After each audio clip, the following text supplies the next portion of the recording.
8 steps towards digital minimalism and how to boost your productivity.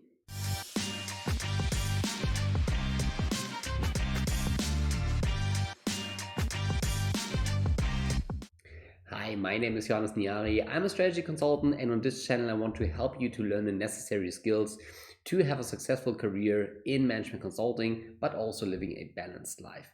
And I received recently a lot of questions about how can I become more productive? How can I get more done in 1 hour? And to answer that question, we need to take a look at the things that prevent us of being productive. So to do that, let's take a look at a statistics that was done in the UK a couple of years ago about the main distractions. And on number one of the distractions on the workplace was, of course, social media. So 47% of the people said that they were frequently distracted by social media. Number two, with 45%, is reading news websites. And number six, with 27%, is instant messaging. So we quickly see that digital media is a huge issue and is a huge distraction for all of us, and I think that is clear to everyone here. The big issue, and this is important to understand, is not checking social media for a second or for a minute or so, but the big issue is, and this is scientifically proven, there are studies about that, is that on average we lose 23 minutes of focus time. This means every time we get distracted by news sites, by social media, or by anything else, it takes about 23 minutes to get back in this kind of state of concentration. And of course, this is the real issue. This is really what makes us unproductive, because we lose all of this very important and very precious focus time. So I personally experimented with digital minimalism and digital detox 2 to 3 years ago. I even had a coach for that who supported me in doing that.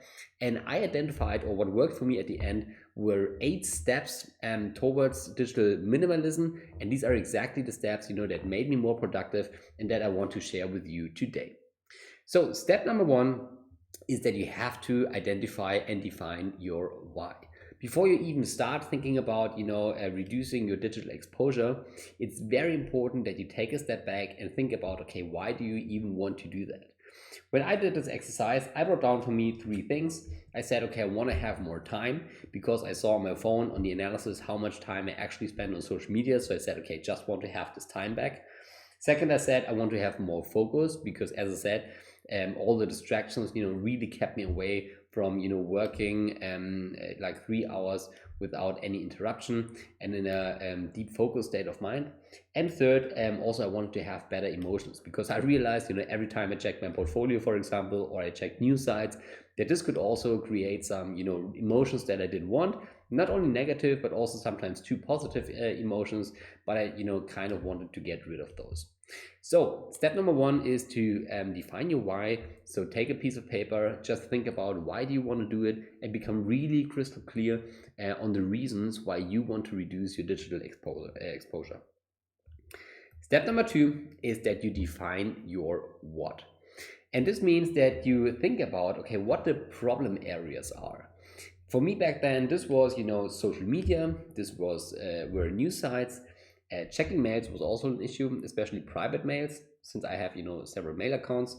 Then surfing just on the web, just clicking randomly through websites, and checking my financial portfolio was also an issue. So I identified those criteria and those categories, and this really helped me to understand, okay, what my main focus areas have to be in order to reduce my digital exposure. So take a step back, think about, okay, what are the main categories? Is this a problem for you? Is this not a problem for you? And really think about what it is.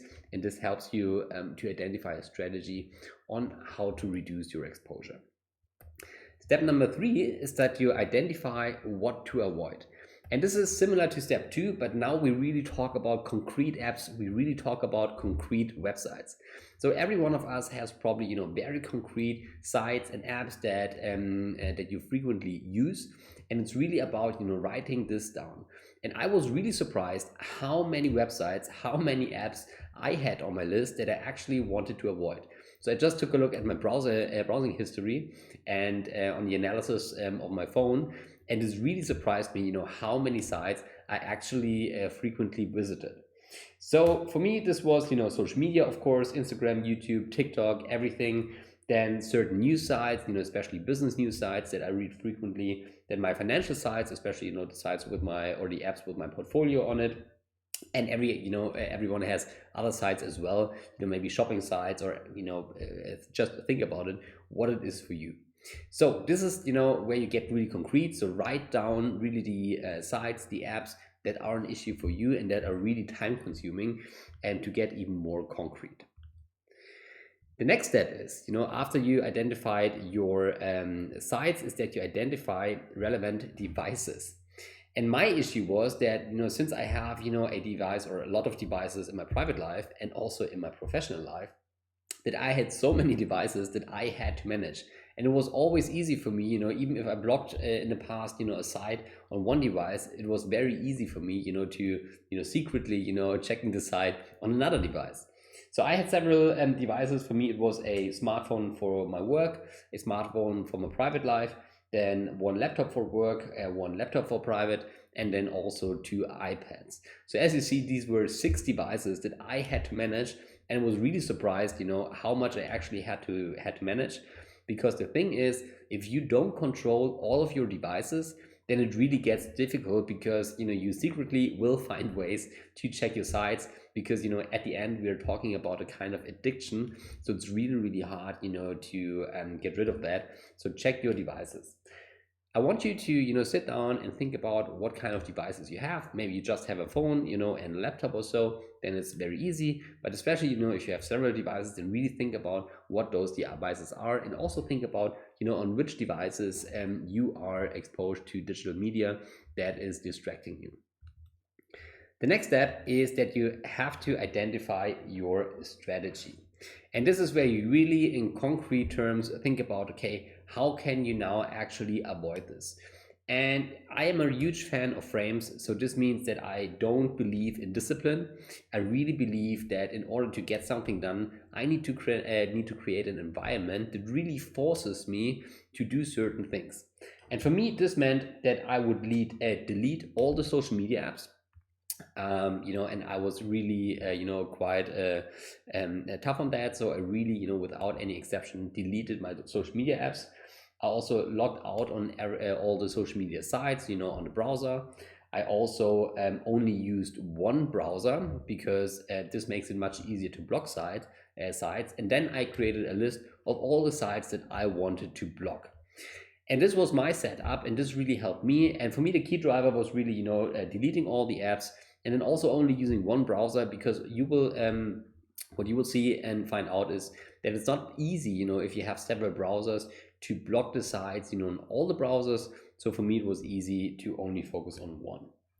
So think about a strategy that works for you. This is what worked for me, but of course there are many other strategies as well. But it's really important that you think about, okay, how can you create a frame for you? How can you force yourself? How can you remove all the distractions from your life, that you really, or that this really supports you and enables you to focus on your main tasks. What I also can recommend, and this was step 6 for me, is that you define cheat times. And what I mean by that is, for example, I do social media for this channel, for example. So it's impossible for me not to use social media on a daily basis. But what I did was that I had one phone, one bad phone, where I had all the apps on it, and I defined a cheat time every evening, 1 hour, where I put out the phone and then use that, to reply to comments, post content, communicate with friends, and so on. And also on the weekend, I said, okay, Saturday for me is also a cheat day, where I can, spend on social media at the time that I want. And this also helped me, especially on YouTube, for example, to watch other videos that I wanted to see, to communicate with people, to get inspiration. And these were my cheat times. So I think, it is okay if you define it, but then you have to stick to it. So again, create a frame that really forces you to stay within those cheat times, and you will see this makes it much easier for you. Then step number 7 is execute and persist. And execute, just means that you actually have to do that. You have to delete the apps, you have to block all the sites, And this takes some time, okay? It took me almost like an hour or 2 hours to actually block all those sites, to actually organize my apps again. And this was quite an effort, okay? It was like, cleaning up my house, yeah? It was really, it took more time than I expected it to take. And also it's important to persist, because, and this was kind of, almost unbelievable to me.